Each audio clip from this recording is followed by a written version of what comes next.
Hoy tengo el privilegio de conversar con un ser humano cuya vida es una historia del poder transformador del arte. César López es músico, activista y creador de la escopetarra, ese poderoso símbolo de paz que nació en Colombia para recordarnos que los instrumentos pueden sanar lo que las armas destruyen. Más que un artista, César es un tejedor de puentes entre el dolor y la esperanza.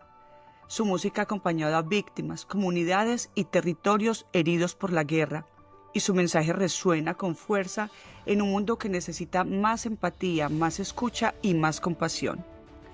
En este episodio vamos a hablar de música, también de humanidad, de perdón, de masculinidad consciente y del valor de servir a otros desde lo más genuino.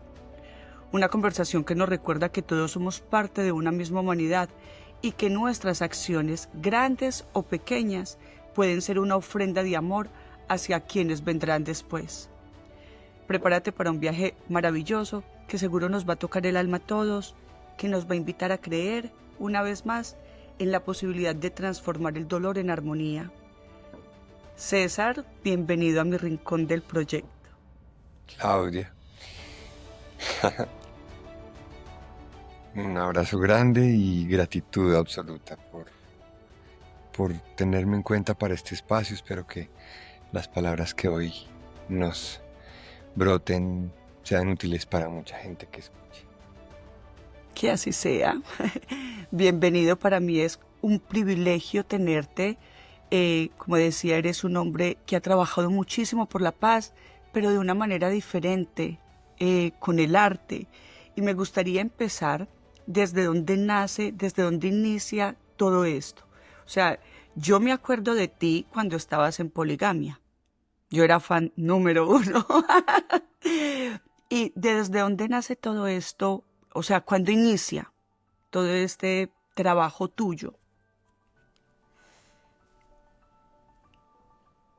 Pues a ver, la relación con las artes o con la música es una cosa que se empezó a estar en casa, que a pesar de que no era un hogar de artistas, era un hogar de gente sensible, donde se debatían los temas del país, donde se ponían sin miedo las preguntas sociales sobre la mesa a la hora de comer, donde, si bien es cierto, no teníamos el dinero como para ir a muchos museos o viajar, sí estábamos en una continua acto creativo, la cotidianidad era un acto creativo, por parte de mi madre, de mi papá también. Yo creo que eso nos fue poniendo a mi hermano y a mí en una plataforma donde se valía explorar, buscar, preguntar, desarmar un equipo de sonido o pintar las paredes del cuarto con un lápiz. Y allí se empieza como a formar una especie de. Pues mi hermano no la formó en otra dirección, pero para mí se hizo así una especie de forma poética de estar en el mundo, en la que yo termino casadísimo y emocionadamente practicándola todos los días. Y, y yo sí creo ahora que tengo a mi cargo dos chicos maravillosos, que permitir a esos niños cuidarles su ser creativo en todos los aspectos, como la más grande de las batallas, defender su creatividad es muy importante y hace parte de esos seres del futuro que construirán un mundo en paz, un mundo con opciones, con salidas, con distintas miradas. Claro, o sea, ahorita tú tienes a tus sobrinos que están bajo tu cuidado y claro, ¿con qué te ha conectado esto con tu historia? Pues obviamente a todos las mamás y papás que enfrentan la crianza de sus hijos, se ven automáticamente reflejados como un espejito. Pero a mí me pasa una cosa curiosa y es que he decidido asumirme un estudiante de ellos, un aprendiz de ellas y de ella y de él. Em, no tanto esa actitud del que se la sabe o el que les va a dar guía y- sino más bien alguien que aprende de cómo reaccionan, de cómo tejen sus pensamientos, sus ideas, cómo sanan un dolor, una angustia, un miedo. Entonces yo estoy en clase permanentemente, estoy en una clase de humanidad, una clase que me reconecta con mi niño interior y finalmente ese niño interior es el ser creador por naturaleza, es el más potente de los creadores. Pues qué lindo porque yo también creo que ser padre, ser padres y madres es una maestría enorme porque ellos vienen a ser nuestros maestros de vida y vienen a ayudarnos a sanar muchísimas cosas. Me encantaría también que me contaras cómo ha conectado esto con el arte y con toda tu historia. La primera vez que yo hablé contigo me contabas que desde muy pequeño pues la violencia tocó las puertas de tu casa y que esto hizo que tú tuvieras como que dentro de ti se despertara algo totalmente diferente cuando empiezas a hacer música. Me encantaría que nos contaras un poquito sobre esto. Sí, bueno, obviamente a la edad que yo tengo y en el país que vivimos, paralelamente al privilegio que es vivir en un país encantador y maravilloso, pues es también una responsabilidad muy alta y yo creo que todos, todas hemos pasado por algún hecho victimizante, desde un robo simple en la esquina de tu casa hasta historias familiares que pueden pasar por el desplazamiento, el secuestro, algún tipo de conflicto armado o social de ciudad.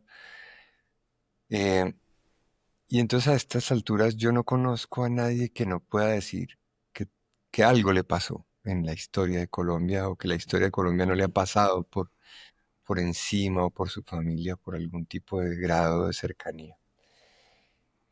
En mi caso fue mi hermana mayor, que en el año 79, durante la presidencia de Turbay Ayala, fue detenida, torturada y llevada a las caballerizas del Cantón Norte aquí en Bogotá. Este es un caso documentado por la Comisión de la Verdad y no solo el de ella, el de varios y el de muchos durante esa etapa desde el 79 casi hasta más allá del Palacio de Justicia, o sea, año 86 más o menos. Eh, y a pesar de que yo estaba niño, yo tenía en ese momento entre 6 7 8 9 años, mi casa fue un hervidero de debate social y político. Obviamente fuimos protagonistas de una historia muy dolorosa, muy triste, pero además de eso, protagonistas de una historia maravillosa de resiliencia, de perdón, de fortaleza. Y yo creo que eso a mí me queda incrustado en esos primeros años y se expresa o se empieza a expresar después cuando ya me hago músico y empiezo a buscarle un sentido a mi oficio. Y ahí hago ese paréntesis para decir que en el oficio de la música, sobre todo en estas nuevas formas sociales, será cada vez menos importante la fama y el prestigio que da X o Y logro musical, sino que será la forma en que haces uso de esas habilidades y esas sensibilidades para ayudar a sanar al mundo y llevarlo a un lugar distinto. Entonces, en esa lógica yo me conecto con esa historia mía personal, la hago mía, la asumo y empiezo a construir allí una plataforma de funcionamiento emocional, estético, poético, político. Y, y empiezo a entender que no solo se trataba de tocar, de hacer la música, de saber tocar la guitarra o el piano, la batería, lo que fuera, que ya eso de por sí es maravilloso y es mágico, sino que tener un oficio como artista en un país como el nuestro, en un momento histórico como este, conlleva unas responsabilidades de construir memoria, de sanar heridas, de abrir nuevos horizontes, de tejer puentes entre opuestos, de educar sensibilidades distintas en niños y niñas, de construir un relato colectivo, bueno, en fin, tantas tareas que tiene el arte. Y eso es lo que a mí me ha obsesionado y en eso ando cada día de mi vida. Ay, qué bello. Me contabas que alguna vez fuiste a Manizales, estaban en concierto de Poligamia Ujú. y que sentiste algo muy especial. Cuéntanos como sobre ese llamado en especial. Se fue un concierto en la Plaza de Toros en ese momento. Yo hacía salía con mi guitarra y con mi teclado cotidianamente a hacer unas especies de intervenciones en espacios. Entonces iba a tocar alguna cárcel o algún hogar geriátrico o alguna institución de clínica psiquiátrica. Eso lo hacía yo por pura curiosidad, ¿no? Por husmear en espacios donde se viviera la vida con otras preguntas, paralelamente con poligamia. Y en esas yo estaba haciendo una práctica en una institución llamada Frine, que era de niños sordos.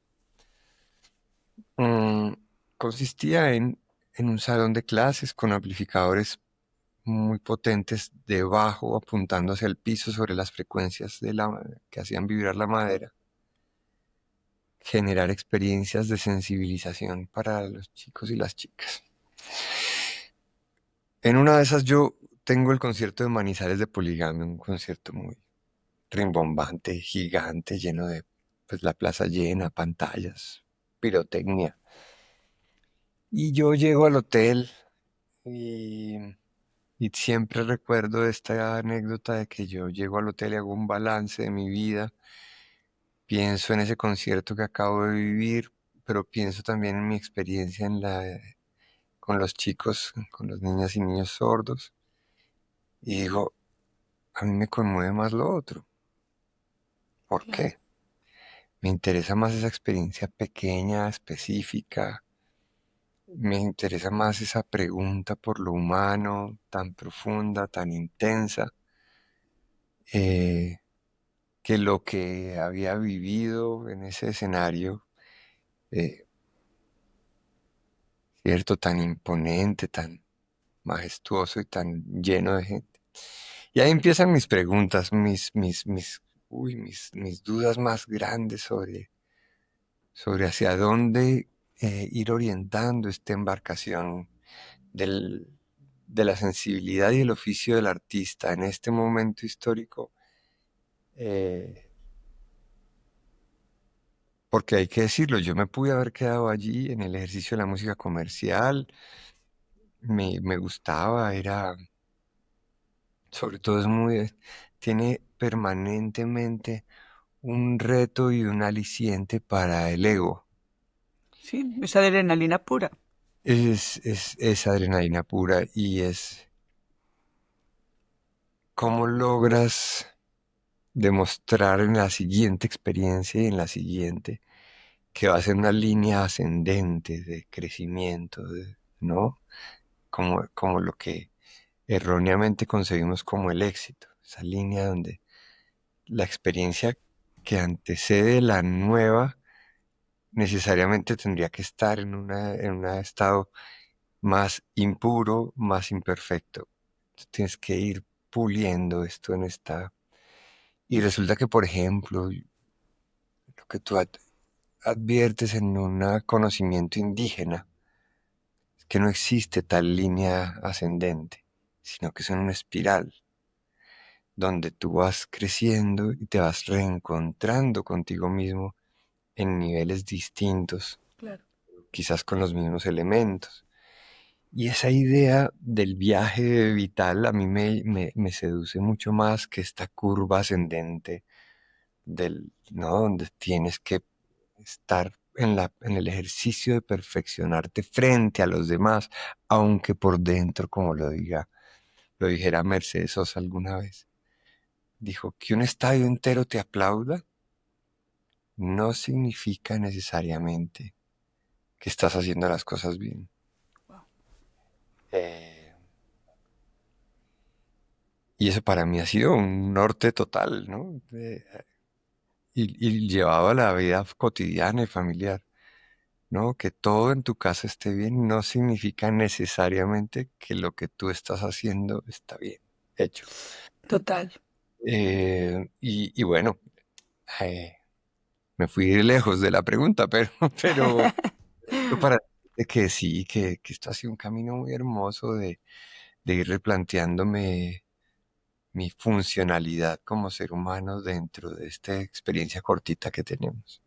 Claro, además es el replanteamiento de lo que qué es exitoso para ti, porque ese éxito que tenemos tan marcado desde ese inconsciente colectivo es un éxito que genera toda esa parte económica, todo ese reconocimiento, y que eso hace que ese personaje tan marcado que tenemos con el ego, entonces se sienta que realmente soy victorioso. Y Eh, mirarlo desde esa parte humana como tú lo planteas es totalmente hermoso porque no se lo estoy dando a mi ego, se lo estoy regalando a mi alma. Y yo creo que es ahí cuando uno siente eso, ¿no? Abres una puerta que es como la caja de Pandora.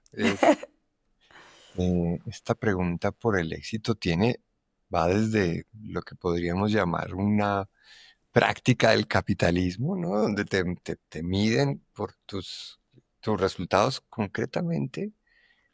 No si eres buena persona, no si eres Exacto. sensible o empático, sino cuánto tienes, cuánto conseguiste, eh, cuánto fuiste, qué tan hábil fuiste para convertir tu X habilidad, sea la que sea, en moneda.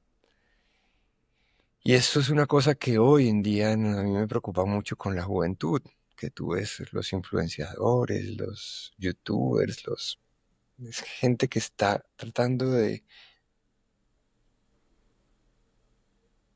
en una trampa de su propio ego, porque entienden solamente en esa divinidad propia eh, la capacidad de decir, a mí me va bien. Y lo que yo puedo constatar y que puedo constatar en los largos años de recorrer por ahí es que a uno le vaya bien es muchas cosas y sobre todo está conectado con cosas del espíritu, Mucho. más que con cosas materiales o con logros académicos o con grandes cargos en empresas. Digamos, la noción de bienestar, que me gusta más que la del éxito, que uno vaya alcanzando niveles cada vez más altos de bienestar, tienen que ver con que uno haya hecho para uno mismo un camino que le deja tranquilo, que lo llena de satisfacción. Y hay algo con esto del éxito que a también me interesa mucho y es qué tan exitoso puede ser un proyecto que no contemple lo colectivo, que no contemple como meta principal el bienestar general, ¿cierto? Cuando uno está en un parque, esta es una cosa que le aprendí a un gran profesor aquí en Bogotá. Cuando tú estás en un parque lleno de niños, todos los niños son tu responsabilidad. No son tus hijos, pero cualquier cosa que le pase a alguno de esos niños, tú tienes que estar ahí, dispuesto. Si se cayó, si se tropezó, si alguien se acercó o lo puso en riesgo, si viene un carro. Y tú ves eh, que esa es la esencia de eso, es el bienestar colectivo, es prioritario. Luego un modelo que solo priorice que yo crezca, que yo suba, que yo ascienda, que yo monetice, mm, no solo se basa en la idea de hacerlo por encima y de parado en los hombros de otros, sino que además eh, desprecia, si la palabra es muy fuerte, lo siento, pero el ejercicio colectivo. Y a mí ese ejercicio de lo colectivo me interesa mucho porque creo que conecta con nuestros ancestros. Si había algo bonito en nuestras comunidades, era que éramos todos cuidando la tierra, todos sembrando y cultivando para todos, para que no le faltara el alimento a nadie.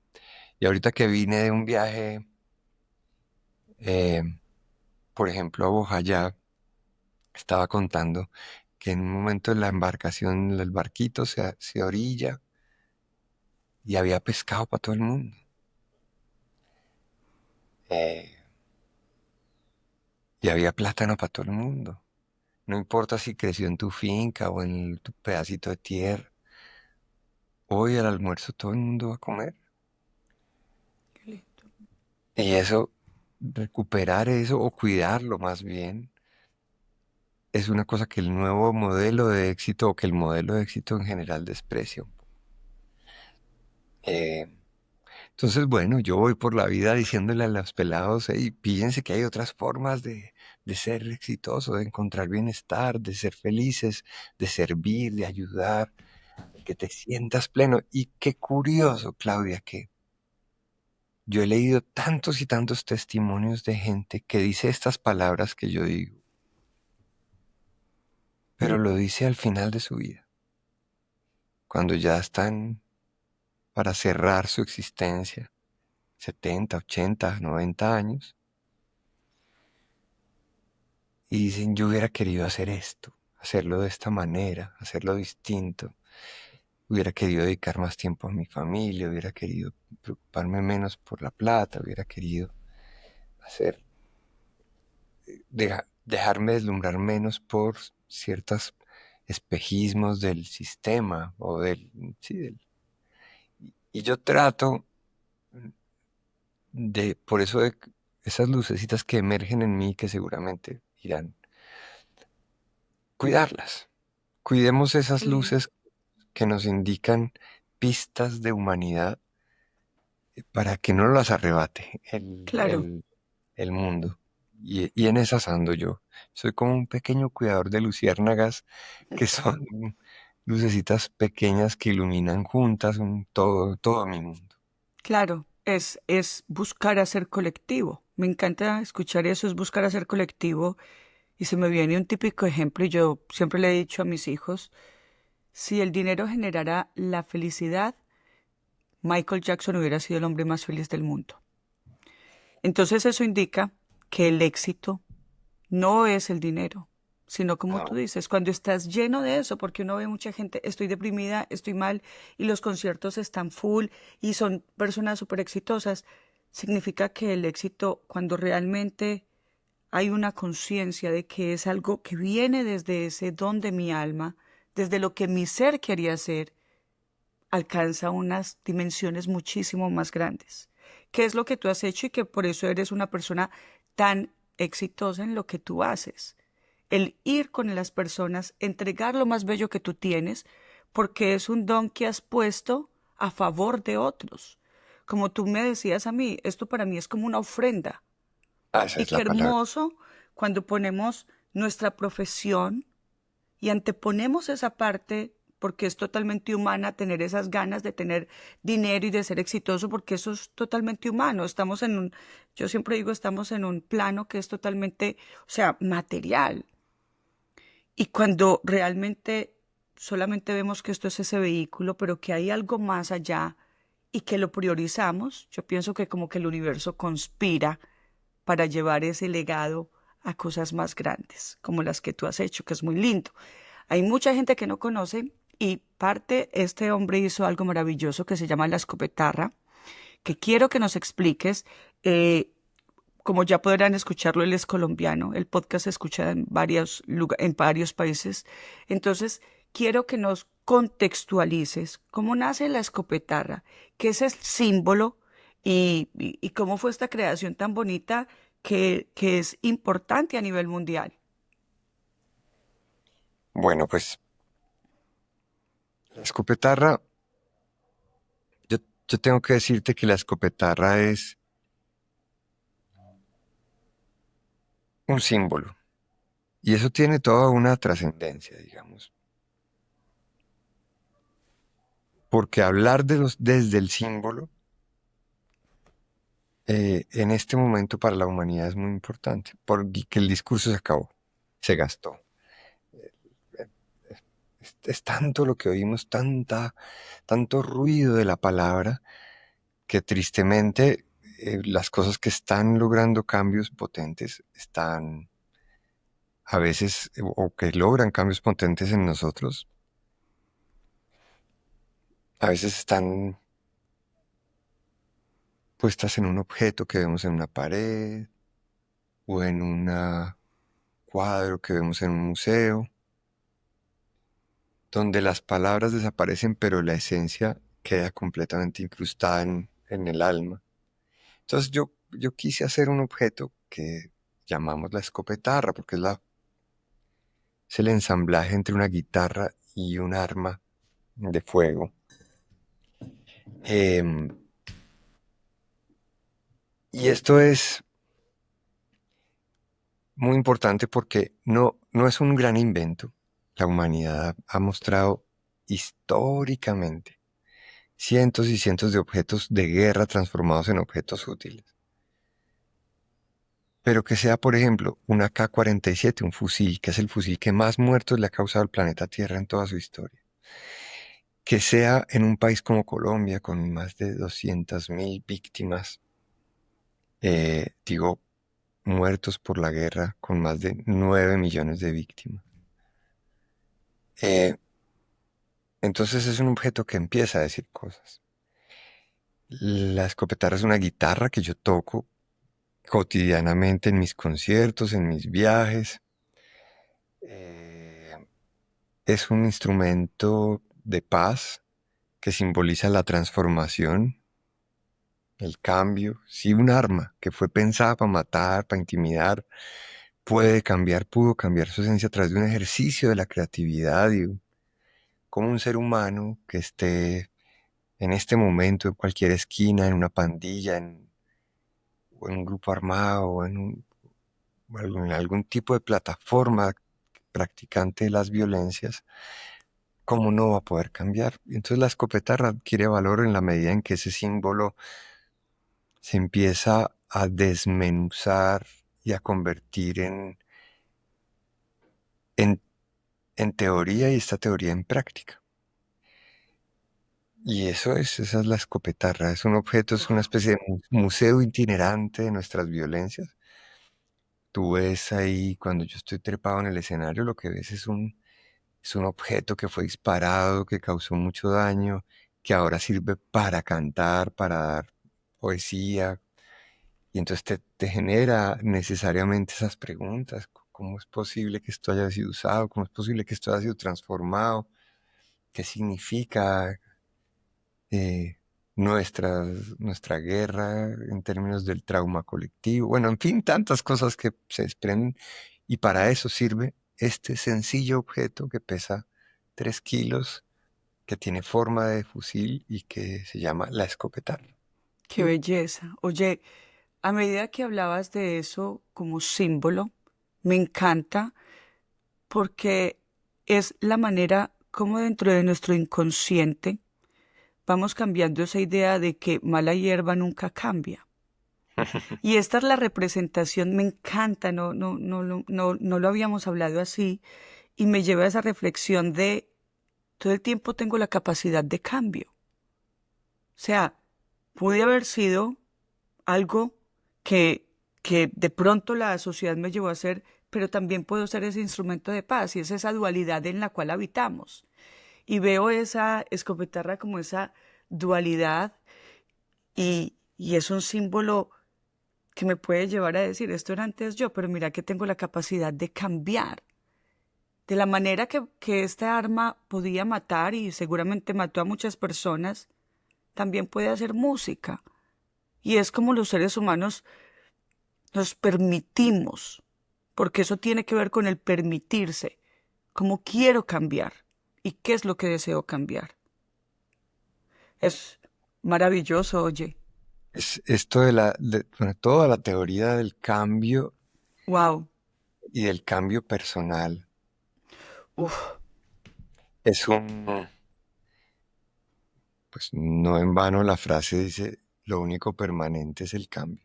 Eh, es esa cosa, ese motor que nos ha hecho movernos de una pareja a otra, de una carrera a otra, de una ciudad a otra. Toda esta búsqueda incesante de cuál es ese lugar donde yo me voy a sentir, a ser en plenitud.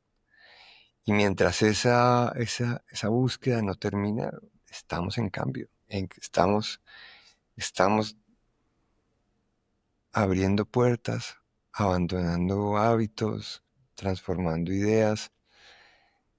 Y eso claro que da vértigo y genera una sensación de incomodidad que yo reivindico, ¿sabes? Me parece súper importante, lejos de lo que aparentemente el discurso nos invita y es a encontrar la estabilidad, es buscar la incomodidad, porque es allí claro. donde están las grandes pistas de la vida. Eh,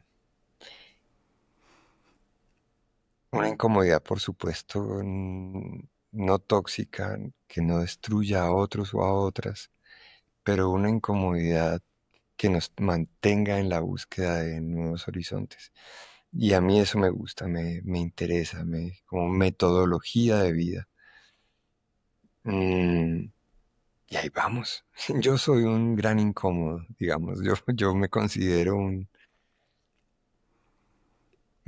no me gusta incomodar, aunque sé que muchas de las cosas que hacemos pueden generar incomodidad, pero sobre todo me gusta incomodarme. Una anécdota muy pendeja es que hace unos días tuvimos un retiro en una casa muy cómoda, muy amplia. Y entonces la gente llegó y se repartió rápidamente, íbamos a estar 3 días allí. Y cuando yo llegué, estaban como todos los espacios tomados. Am, y yo dije, yo duermo en el closet. Eh, y pues obviamente, hombre, a todo el mundo le parece que eso es cierto. ¿Quién va asumir mientras todos están en camas con sus mesas de noche y tal? Ha decidido irse a dormir en un sleeping en el closet. Ah, pero mi ejercicio no era, pues primero no era con la intención ni de dármelas de víctima, ni de incomodar a nadie, sino porque mi propia búsqueda personal, yo quise dormir allí, me interesa, porque estábamos en un ejercicio creativo que nos requería 3 días de creatividad absoluta. Y yo dije, ¿qué más creativo que estar en un lugar en el que voy a abrir mis ojos y ver un paisaje absolutamente particular? Ropa colgada, zapatos en línea de distintos colores, camisas minuciosamente ordenadas en unas gamas. Yo dije, esto a mí me ofrece más cosas que irme a dormir a un cuarto perfectamente cómodo, silencioso. Pero de eso se trata. Y por eso digo, a mí eso no me, ni me suma ni me resta. Al contrario, yo creo que es como asumimos ahorita la vida. Y Rubén Blades dice una cosa que es tan bonita. Dice, bueno, haciendo sumas y restas, lo que a mí me queda en este planeta tampoco es que sea mucho. Ahora, yo le estoy cambiando las palabras, le estoy poniendo más o menos mi... Pero dice, luego a mí me toca escoger cada vez mejor, ¿no? Más minuciosamente quiénes son mis amigos, a qué fiesta voy, dónde toco mi concierto, porque ahora es mucho más restringido el espacio que me queda, que tengo. Y yo también quiero vivir un poco así, ¿no? En la medida en que uno se va volviendo mayor, sí, necesariamente las posibilidades indican que tienes mucho menos tiempo luego, no desgastarse ni en trabajos que no te gusten, ni en amistades que te hagan daño, ni en relaciones de pareja que te acortan las posibilidades de la expresión de tu personalidad. Claro. O sea, yo sigo, practico, digamos, esa filosofía de Rubén Blades. Sabes que, bueno, yo no tengo esa sensibilidad tan artística como tú, pero pienso que el aprender a priorizarse, que los años a uno le regalan la oportunidad cuando uno quiere ser más consciente y cuando se va y se hace esa introspección de realmente conocerse. ¿Sabes a mí qué me ha regalado? Me ha dado la oportunidad de priorizarme, sin importar si gusto o no, sin importar si esto era lo que les gustaba a mis amigas o a mi familia, y esa es la manera como yo me incomodo. ¿Cómo me incomodo? Realmente volviendo a mí y preguntándome, ¿esto me gusta? Yo quiero estar con estas personas. Y a veces se ve como grosería o incomodidad para los otros, porque pues todos cambiamos. Y a veces cuando me sucede eso digo, "Mm, si esto está incomodando al otro, no tiene que ver conmigo, tiene que ver con el otro". Ujú. Y yo pienso que a medida que de verdad vamos creciendo y no necesita solo crecer en edad, sino que en este trabajo como espiritual de preguntarse quién soy, dónde voy, a qué vine acá, el tiempo que tengo, porque es que al fin y al cabo uno no se muere de viejo, se muere por estar vivo, ¿cierto? Tan Entonces bonito. es de verdad, o sea, uno simplemente está acá y es como aprendemos a vivir ese presente, pero desde lo que yo deseo, desde lo que mi alma quiere y desde lo que ese don de mi alma me está pidiendo. Y es aprender a escuchar. Y en eso el arte es muy importante. Y la presencia del arte en nuestras civilizaciones tiene todo que ver con invitarnos a esas preguntas profundas, a esa revisión. El arte dibuja, digamos, el futuro, el camino. Todo lo que nosotros hoy estamos caminando lo dibujaron, lo pensaron, lo sintieron, lo cantaron, lo bailaron, lo actuaron eh, cientos de años atrás. Y, y el arte tiene esa misión tan maravillosa, por ejemplo, el teatro, de problematizar la realidad. Eres tú sentada en un auditorio viendo a dos seres humanos que te representan y tú te ríes de la tragedia y dices, pero si esa es mi tragedia, ¿por qué me estoy riendo? Y te muestran que no todo es de un lado del otro, blanco y negro, sino que hay matices para todo. Eh, y el sonido te genera, por ejemplo, la música cuando uno ve a alguien con sus audífonos puestos, teniendo este viaje interior tan potente y repite la misma canción, porque no porque la canción esté ofreciéndote nada nuevo, sino porque te está generando una cosa adentro que te genera mucha satisfacción, mucha emoción. Las artes, yo soy un convencido de que las artes son la medicina del alma de estas civilizaciones. Es, las artes están ahí. Lo que pasa es que entramos en una en una especie primero de elitización de las artes, donde creíamos que las artes solo era para la gente que tenía ciertos niveles culturales.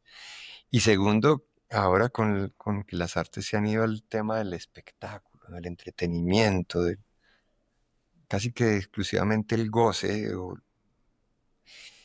y resulta que el arte es transversal al ser humano en comunidad y el arte nos reprograma permanentemente nuestras miradas, nos ofrece paletas de colores cada vez más complejas, más intensas, nos, nos guarda, nos conserva emocionalmente episodios de nuestra vida.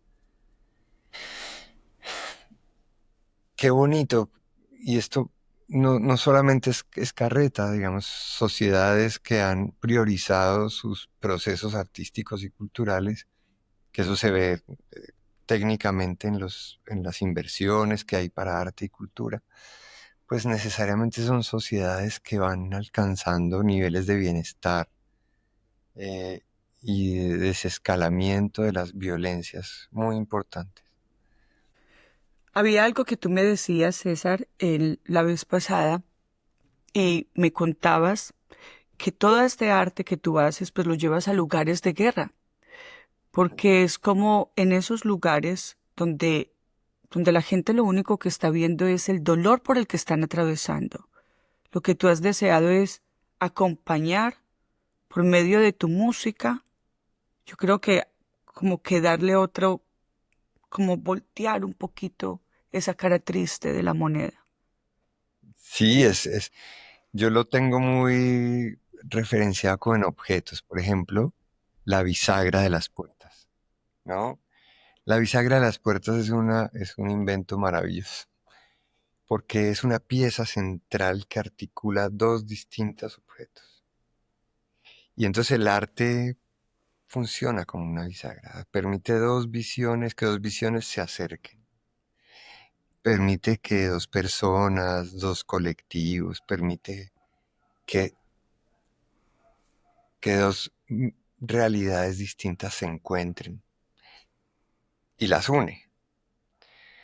El prisma, por ejemplo, por el que entra una sola narrativa y salen toda la gama de colores. Entonces el arte que recibe una narrativa de la guerra y que convierte todo eso en sanación, en memoria, en dibujar futuros maravillosos, en esos objetos representan muy bien lo que hace las artes. La maestra Patricia Ariza habla del arte como una autopista por la que distintas personas vienen a encontrarse, una especie de puente de dos vías. Y a mí me gusta mucho pensar eh, que tenemos ese oficio, el oficio social de, por ejemplo, de contener, que es lo que hablan de la cultura, ¿no? La cultura es como un cinturón de contención de la sociedad. Es lo que te dice a ti, esto está bien y esto no está bien. Ujú. Esto hace daño o esto no hace daño. Esto lesiona a alguien o a una comunidad o no. Entonces el arte es ese abrazo que contiene y que no deja que todo se desmadre y se descarrile. Es lo que, por eso hay prácticas culturales que van cambiando con el contrato social de lo que está bien y está mal. Claro. Y entonces, hoy, por ejemplo, podemos decir cómo es posible que, no sé, que ciertas prácticas con animales que hace 50 años eran avaladas, admiradas, hoy la sociedad puede decir, no, No. hoy no creemos en eso, no consideramos que sea. eh, entonces, pero todo esto son la cultura. Yo hago esta pausa para decirte que hay dos conceptos de nuestro oficio que a mí me gustan mucho y que se aplican a la vida cotidiana. Uno es la salud cultural de un pueblo. Cuando uno dice que un pueblo, una civilización, una sociedad, una ciudad, un país es saludable culturalmente, es porque toda la capacidad creadora de su gente está en dirección a la vida, habla de la vida, cuida la vida, eh, investiga lo vivo. Em, no es necesariamente que sea saludable culturalmente porque tiene muchos conciertos o auditorios o movida, sino porque toda la capacidad que el ser humano que habita en ese país, que tiene para crear, la usa para defender lo vivo, el origen, la semilla. Y la otra es la justicia cultural. Y es que seguimos siendo sociedades donde la cultura, el arte no han podido llegar a todas partes, a todas las personas. Eh,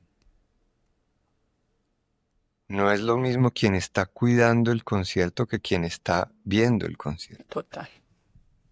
¿cierto? No es lo mismo el que está vendiendo el agua en el concierto que el que está disputando el concierto. Eh, y en eso hay un debate muy intenso porque significa que mientras las herramientas que el arte provee no nos sean colectivas, comunes, pues es muy difícil hablar de educación, de niveles de educación más altos, de niveles de conciencia, que es nuestra búsqueda más importante. Elevar la conciencia no se va a dar mientras la persona que trabaja en la vigilancia no pueda pararse en un museo frente a un cuadro 20 minutos, una hora, Claro. a tratar de descifrarlo. Eh, de eso, y eso tiene todo que ver con lo que estoy diciendo y es el arte como medicina para las sociedades, sí, en el momento en que haya salud cultural y justicia cultural. Qué bonito. Cuando te escucho, pienso en los privilegios. Y pienso en los privilegios porque en nuestra sociedad el arte es un privilegio. Al igual que siempre lo he dicho, el, todo ese trabajo personal se han convertido en privilegios. Para mí, y alguna vez lo pensaba, y decía, claro, no todo el mundo tiene la oportunidad de irse para un retiro, de conseguir un terapeuta, de hacer muchas cosas. Y ahí es cuando nace este podcast que yo dije, bueno, yo voy a poner en servicio lo que yo hago y voy a entrevistar a personas desde el punto de vista, desde mi punto de vista, dando acotaciones, porque yo soy de las que aprendo escuchando. Y sé, me encanta, y me han encantado los podcasts porque es la manera como muchas personas sin pagar escuchan y aprenden, porque he entendido lo que es tener un privilegio. Y también he visto y me ha tocado como periodista ir y ver qué es lo que no es tener ese privilegio de la escala de Maslow cuando habla de las cosas básicas que debe tener un ser humano para enfrentarse. Y cuando vas y te das cuenta que no lo tienen. Es increíble. Y cómo una persona que tiene ese don como tú va y les toca las arremetidas guerrilleras. ¿Sabes cómo lo vemos eso en terapia transpersonal? Es cambiar ese símbolo del dolor e imprimir una nueva historia en esas personas que escuchan. Eso se llama como una técnica replay, que muchas veces lo utilizamos en terapia, de pasaste un momento difícil, vamos a hacer un replay. Y de hecho, grandes futbolistas se sientan a ver, y es una técnica que hacen, los ponen a jugar Xbox y hacer ese replay, a ver esa jugada para que cuando vayan y la hagan sea perfecta. Y se ha demostrado que tú puedes estar viendo personas que les han, o sea, con MRIs, donde están sentados y están viendo un partido de fútbol y su cerebro se está activando. Y lo que tú haces por medio de tu arte es eso, llegar a lugares donde el dolor es lo único que los niños están viendo y es lo único que están grabando. Y distraer esa atención y mostrarles otro mundo. Y eso es algo maravilloso, César. Gracias. Porque estoy segura que a muchas personas donde tú has llegado Es evidente que hubo una arremetida guerrillera, es evidente que hubo una matanza, es evidente. Pero también pueden decir, pasó eso y llegó un músico y nos tocó espectacular. Y yo nunca había escuchado la música y no tenía alguien que venía a hacerla.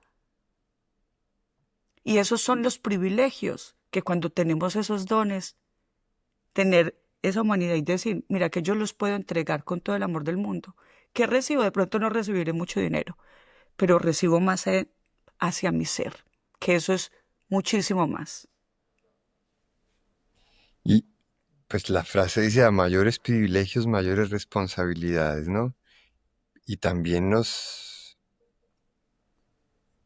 invita a que cada persona, entre más consciente hace sus privilegios, se hace de sus privilegios, es una persona que gana en despertar, Total.